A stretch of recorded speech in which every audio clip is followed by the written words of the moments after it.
I know that a lot of your listeners, viewers, there's so many people that have ideas in their head.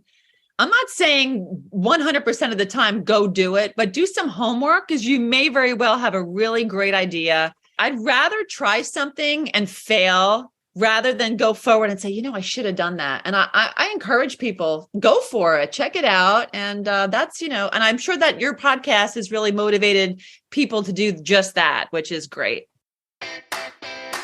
Hi, I'm Tori Mystic, and you're listening to the Wear, Wag, Repeat podcast, the only show dedicated to supporting women in all areas of the pet industry. On this episode, I am chatting with a woman who calls herself a serial inventor.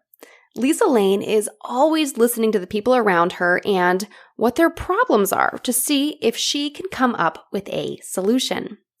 One of those solutions is the Rinseroo. I loved hearing how Lisa is riffing on the Rinseroo to create new products to solve common problems. While the Rinseroo works with your faucet or shower head to give you a handheld sprayer, perfect for washing dogs after a sandy day at the beach, the Dust Daisy is a newer product that slips onto a vacuum hose to clean out dryer lint. I don't know about you, but my dryer lint is 90% dog hair, so I can see how this would come in handy. I also loved hearing about how the TikTok shop is working for Lisa and her products. She told me that she is getting 10 times the views on videos that have products linked. But before you start setting up a whole new sales channel for your pet business, please listen to Lisa's advice to excel at one thing before moving on to the next. For her, that was Amazon, and now she's branching out. Lane Innovations will grow to $5 million in sales this year. So this is a very inspiring episode with a woman entrepreneur who has grown to this level of success with just her and her son running the business. You're going to love this conversation. I can't wait to hear what you think about it. Please tag me on your Instagram stories, leave a review in Apple Podcasts, or come hang out in the Wear, Wag, Repeat Labs Facebook group where we can continue the conversation. Lisa Lane is the inventor of the Rinseroo, a patented slip-on shower attachment hose for shower wall cleaning and dog bathing. Her success story started in the bathroom at her Jersey Shore home. She was standing in the tub when she realized that her idea had mass market appeal. And she was right. The Rinseroo brand has become a top seller on Amazon Launchpad, and it also sits atop their most wished for list. It will become a multi-million-dollar brand this year. Lisa is currently at work scaling the brand into thousands of retail stores nationwide and is in the process of adding line extensions in the cleaning, pet, and bathroom space. She hopes to reinvent the way we rinse, clean, and bathe, and she is well on her way to seeing her dream come to fruition. Welcome, Lisa. Hi, Tori. Thanks for having me. Thank you so much for coming on the show. I'm so interested to hear about this Rinseroo empire that you've built. Oh my gosh. Well, I always love to connect with other entrepreneurs, and it's great to talk to you. I love your blog and all that you do, and I'm happy to be here. So yeah, I'm all ears. What do you want to ask? Thank you so much. Yes. So why don't we, I think a good starting point for the listeners who aren't familiar with your story, if you could kind of tell us how you got started as an inventor. Did you always know you were going to become an inventor one day? No, actually, back in the day, I was a pharmaceutical sales rep. So, the sales experience is helpful now, but I had no intention really.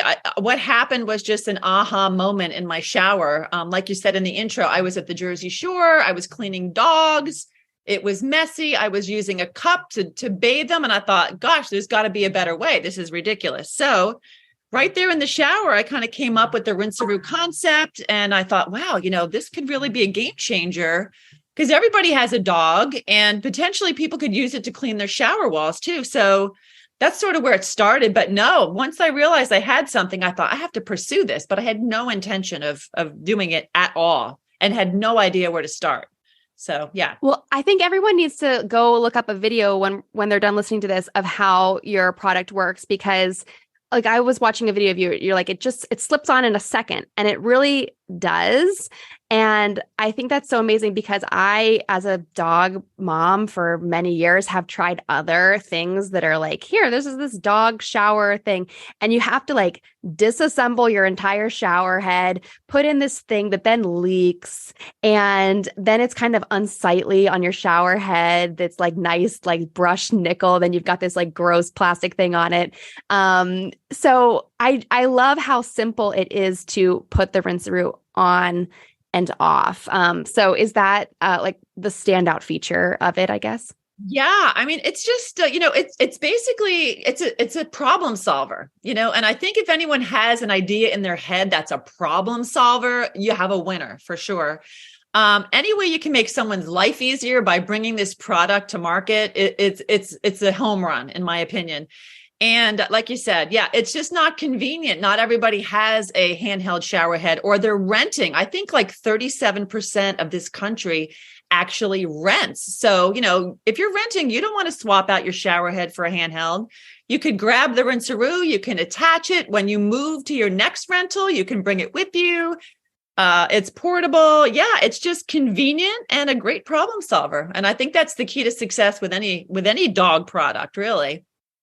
So you knew that this was a great problem solver for you, but did you do a lot of market research to see if this would be a problem solver for everyone? You know what? I was not a single mom. I was a mom on a budget. I was working part-time. I had no real intentions of bringing this to market, but I thought, oh my goodness, I could probably do it. I did not honestly do a ton of market research, but what I did was found something that was like a rough prototype that actually worked.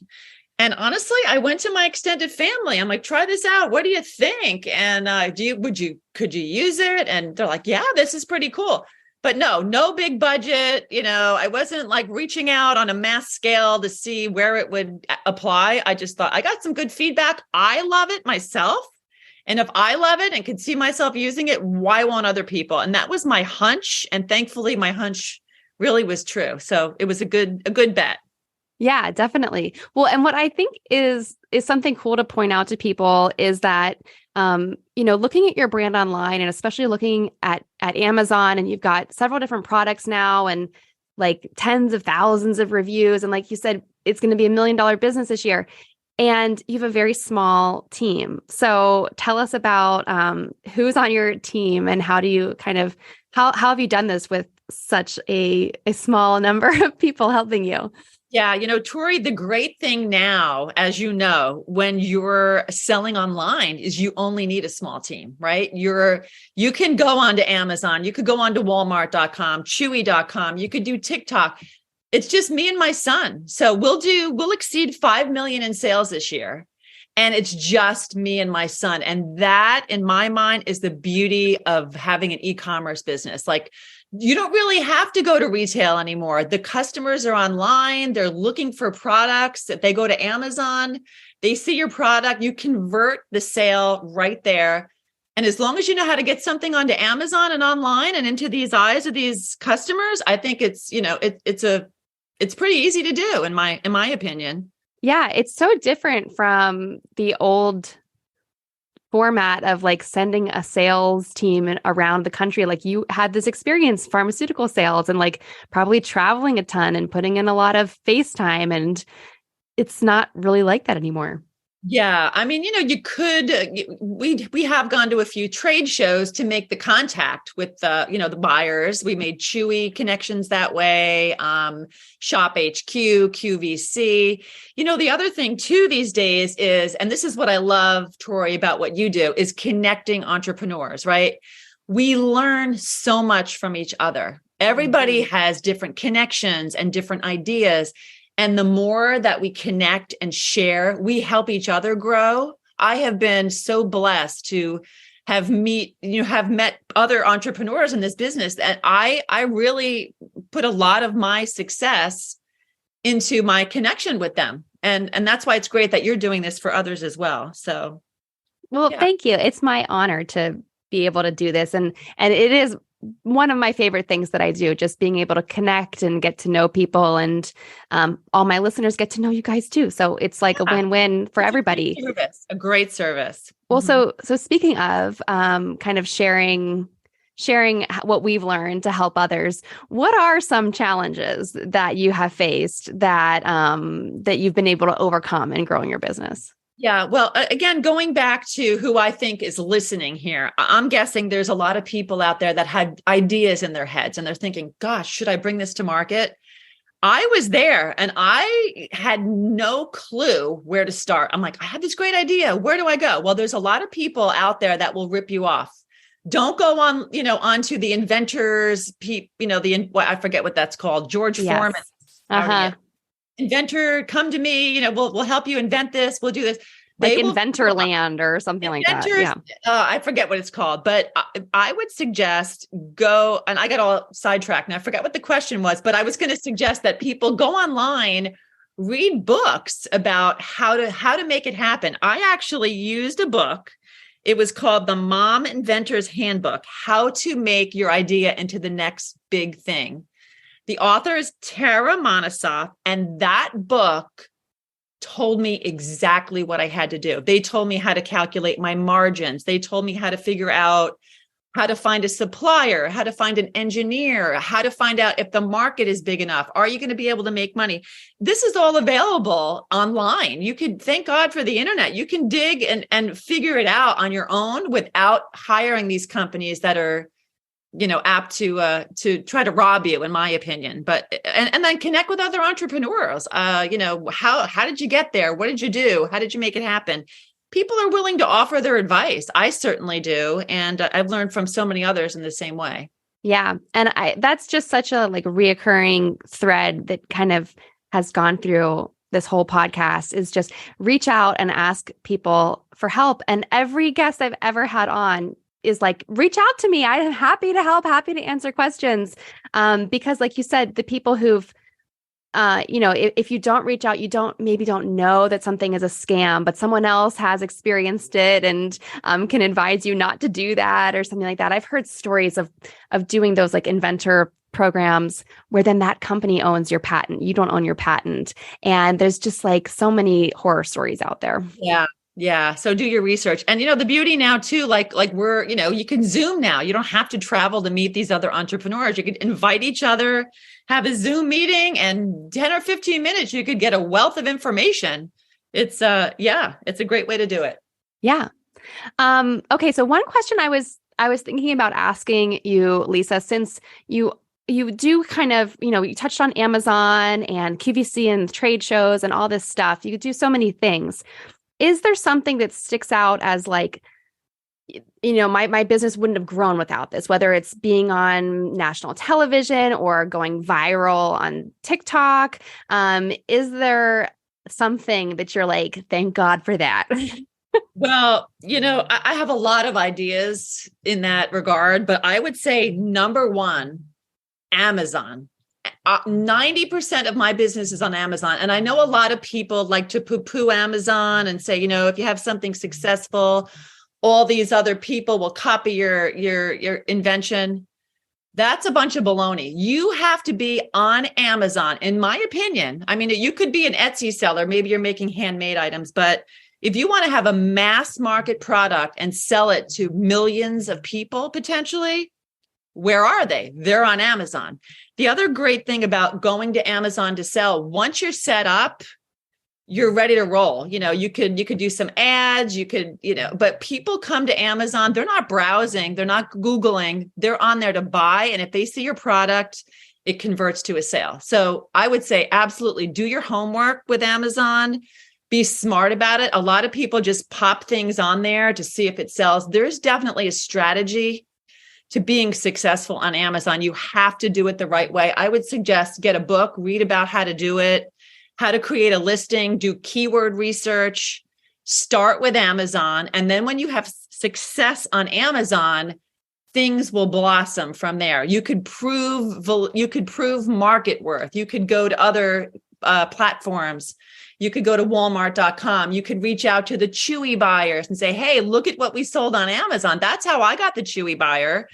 I was like, well, look, we're selling, so many a day. Why doesn't Chewy have this? So that's the way to do it. But it's a simple process. And I think when you're successful on one platform, it sort of takes off from there.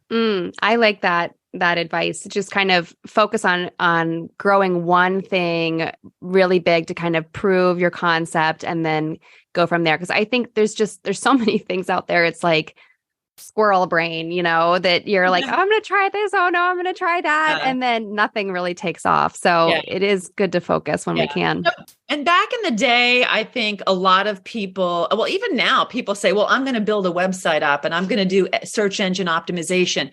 That's time consuming. It's expensive to do. It's time consuming to do. And you have this little website in a world with Amazon.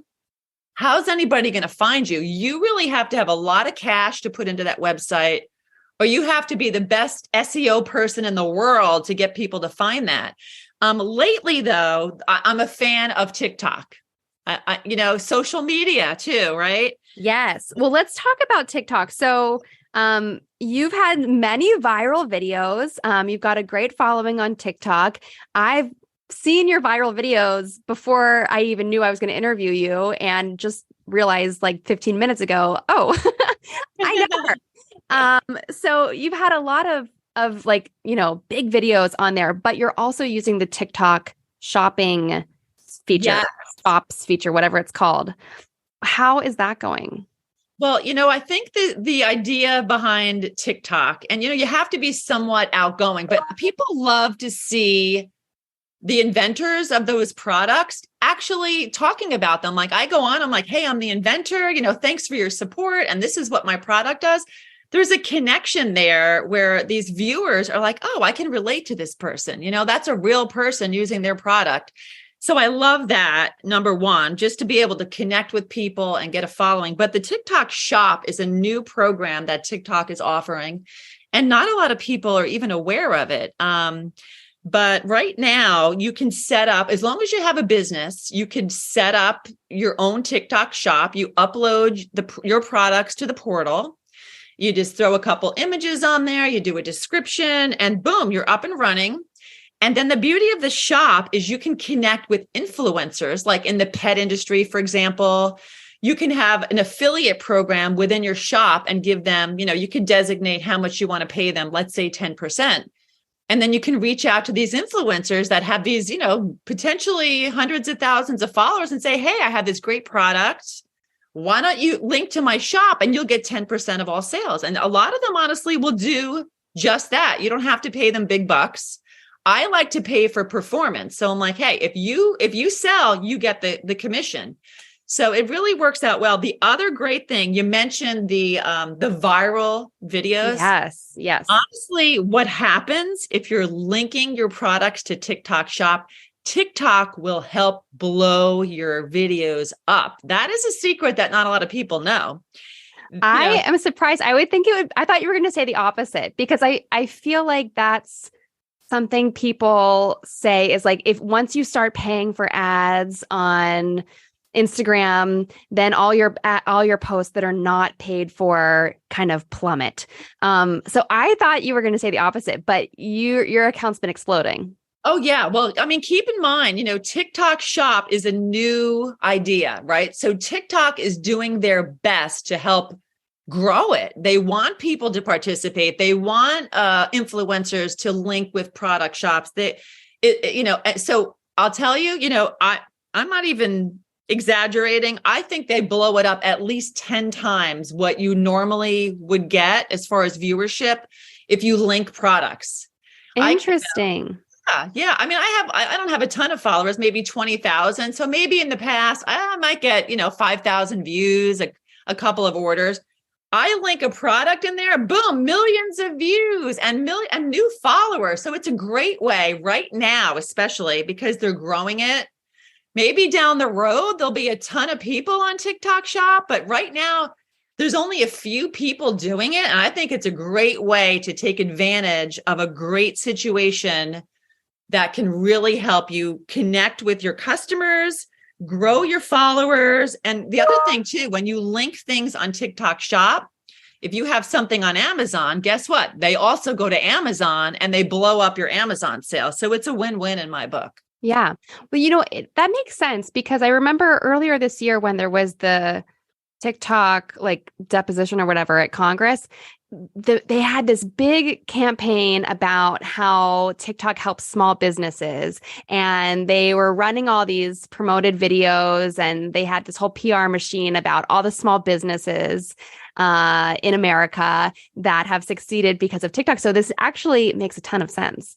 Yeah. It really, it's an extra way to grow the business. I'm not saying it's the only way, but if you work this into a plan where, you have a little bit of Amazon, you have Walmart.com, and TikTok, social media should definitely be a part of the plan.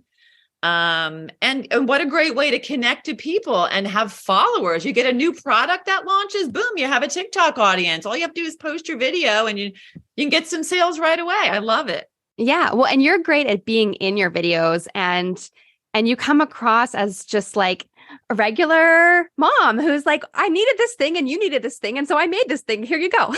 Yeah. And Tori, I know you're into digital marketing. I mean, don't you think like people these days really resonate with others that are just like us, right? Exactly. You see the polished model that's moving in the right way to sell something. It's a little bit fake in my eyes. But, if you get on and you're selling a product and it's just genuine from the heart, yeah, I mean, it really resonates with the people. And I love that fact about it. The really scripted videos just like are jarring now. When those come across my feed, I'm like, oh, that does not sound good.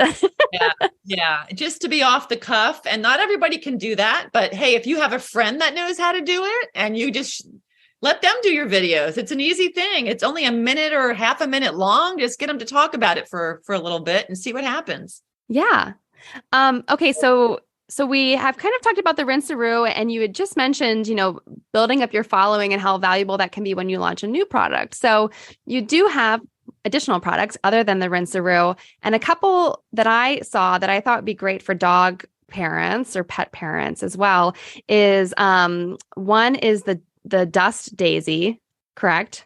Mm-hmm. And so that is an attachment you can put in your dryer to suck up all the dust and the lint that gets left behind. But my dryer is full of dog hair. So that's what I would be using it for.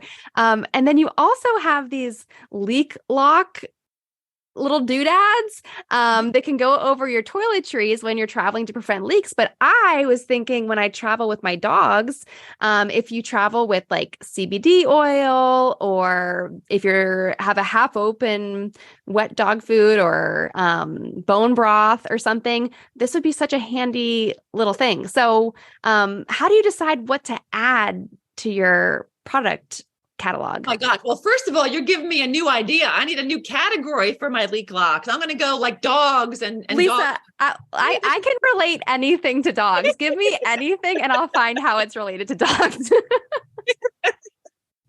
Oh my goodness. So how do I come up with new ideas? You said, I'm sorry. Well, how do you decide what to include in your product catalog? Because you probably have a lot of ideas. And so like what ends up getting created and what gets left on the cutting room floor, I guess. What's fun about this is I consider myself a serial inventor. Like once you figure out how to do one, you're like, my God, I could do this. Like the hard part is the first invention, right? Figuring it out. Once you have the manufacturer, you have the engineer, what sells on Amazon, you're targeting dogs and dog and pet parents. You're like, God, and it's a huge market. Everybody's got dogs, right? So so the connector on the Rinseroo has this rubber thing that goes over the shower head. Well, guess what? The leak locks use that same rubber for, the toiletries. It prevents toiletry leaks. So it's sort of like you play with this thing all day long, every day, and you kind of come up with new ideas, to be honest. It's that simple. And yeah, it's just, and I think the longer you do it, the more ideas come. You talk to people who have dogs and like, oh, how about this idea? And I listen to what people say. And if it's doable and I see the potential, it's easy to create as long as you have the manufacturer. Are there any ideas that you're working on making that you can share with us, or like a dream idea that's not existing yet? Oh my gosh. Yeah. I have a whole bunch of things. Like I call it my little pipeline. Well, this isn't really dog related, but maybe it could be actually. So what I'm trying to come up with is a nail scrubby that would hang on the shower wall. You're like, what's a nail scrubby? Well, think about it. Like your nails are always dirty. If you're in the shower, that's the best place to clean your nails. So this is going to like hang on the shower wall, and you're going to be able to scrub your nails on the shower wall and actually push your cuticles back using this little contraption that'll be on the wall. I can't really explain it without. I love it. My growing up, my grandmother always had a little nail scrubby brush. It was like shaped like a duck, and it had little scrubbers. And she always had that at the bathroom sink. And I was just at her house the other day, and I was thinking, I wish I had a little brush like this, but I don't even know if that's a thing anymore. I mean, they do exist, but I'm like, why not do this in the shower? And really what got me thinking about it is you look at these other manscaping products that are out there, like people are selling things to scrub your beard. I'm like, oh my gosh, like, look at how many they sell. You can do data analysis on Amazon and find out. It's like, whoa. So I'm like, why not? I'll do a little nail scrubby. But now that I'm talking to you, I think maybe we could scrub some dog nails with it. Or paws, like to clean their paws. Dippers? You've seen the paw dippers? I have one of those. Yeah, I love that. Sell millions and millions of dollars worth of those. Like what a just simple, like again, we go back to the problem solver, right? It's a problem solver. So pop it up there and start selling, and people buy them. Yeah. Yeah. Well, a nail scrubber could easily become a paw scrubber, paw washer. So before we go, I do want to ask you about your dogs, because I think you have 4, right? Well, I live at the Jersey Shore in the summer, and we actually have what we call a family house. Ah, okay. So when we're here, we're all here with all of our dogs. And when we're all here, we used to have 4 dogs. My little Westie passed away last March, unfortunately, but she lives on in my packaging. Like I always, whenever I come up with a new product, she's going to be there. She's my baby, But yeah, we do have three dogs in the house still. So they're great for video content. Yeah, that's how I got started in social media. Is I used to run social media for local businesses, and I would just put dogs in all of their content, and their accounts would take off. Dogs, like puppies, like, yeah. So yeah, I'll ask my stitchers. I'm like, I need to borrow a dog for a video. So well, yeah, then they get to come and hang at the Jersey Shore with you. So it's an easy arrangement. Fun stuff.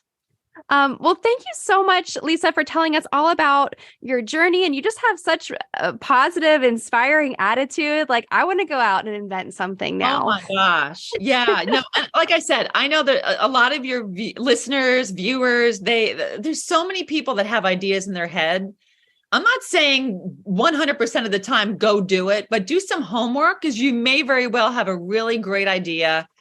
And I'm like, I'm the type, like, I'd rather try something and fail rather than go forward and say, I should have done that. And I encourage people, go for it, check it out. And that's, and I'm sure that your podcast has really motivated people to do just that, which is great. I hope so. Yeah. My attitude is just that if you don't try these things, these ideas, you're kind of robbing pet parents of things that could really help them and change their lives. So if you keep it all to yourself, you're like kind of negatively impacting people. You have to share your gifts. Yes. And it's actually a lot of fun along the way. A little stressful at times, but overall, I would absolutely do it 100% again. No doubt. Yeah.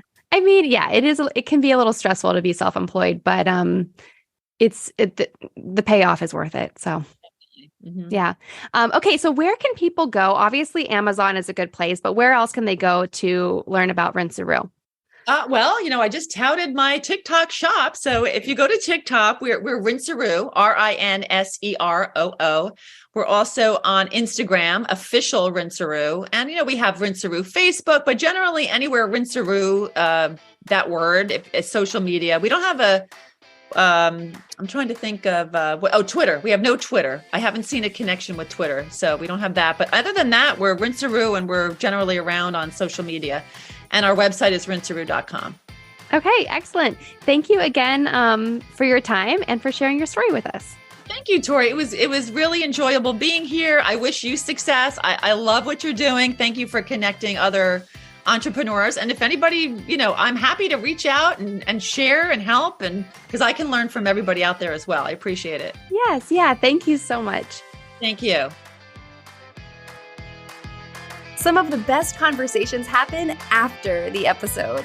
Send me a note on Instagram at wearwagrepeat, or find even more women petpreneurs to connect with in our private Facebook group called Wear, Wag, Repeat Labs. If you want to dig into more episodes, resources to grow your business, or find a link to something we discussed, it is all right there for you at wearwagrepeat.com.